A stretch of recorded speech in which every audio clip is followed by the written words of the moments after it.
Alright, let's talk about interchangeable parts. What are the biggest game changers in manufacturing? Simple idea, massive impact. Instead of every single part being custom handmade, we make them identical so that way they can be swapped out easily. Sounds obvious, right? Well, back in the day, it wasn't. Now, for those of you lot who don't know, interchangeable parts are exactly what they sound like. Parts that were made identical so that way they can be swapped out easily. Before this idea, everything was custom made, which meant if something broke, you had to either hire a skilled craftsman to make a replacement or just throw the whole thing out. Not ideal. Now, who invented interchangeable parts? Eli Whitney. You probably know him as the guy who made the cotton gin, but he also played a huge role in standardizing interchangeable parts. In the late 1700s, the U.S. military had a problem. Muskets broke all the time, and every single one had to be repaired by hand. Not ideal in war. But who exactly is Eli Whitney? Well, you see that guy? That guy with the really bad hair on the screen? Yeah, he was an American inventor born on December 8th, 1765 in Massachusetts. But he died January 8th, 1825. At the age of 59.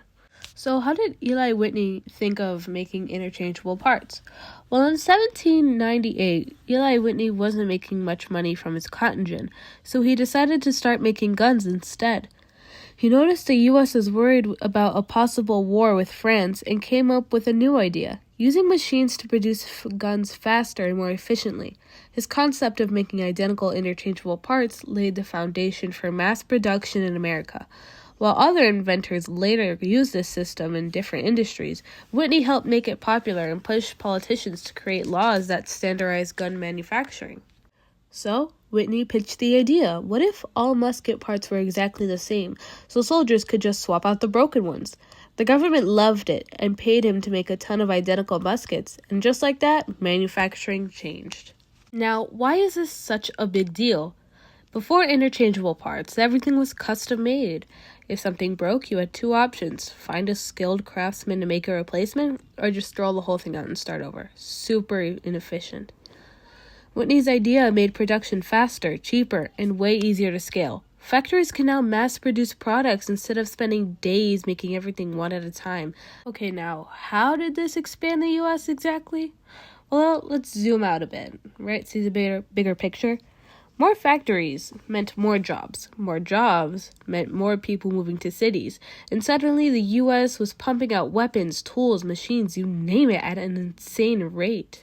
Today, interchangeable parts are everywhere. Your car? Built with them. Your phone? Same deal. Even IKEA furniture. Although somehow they managed to make it impossible to put together. How was this idea evolved? Well, we didn't just stop at making identical parts. Now we have 3D printing, AI-driven manufacturing, and robots assembling things with near-perfect precision. Factories can produce thousands of identical parts within minutes. Whitney would lose his mind if he saw this. So let's wrap this up in a summary. Yeah, interchangeable parts. They made production faster, helped build a modern industry, and now they're the reason you can get a replacement car instead of buying a whole new engine. Simple idea, huge impact. Now, if you'll excuse me, I'm going to go build something out of Legos, because at least those interchangeable parts don't require a government contract.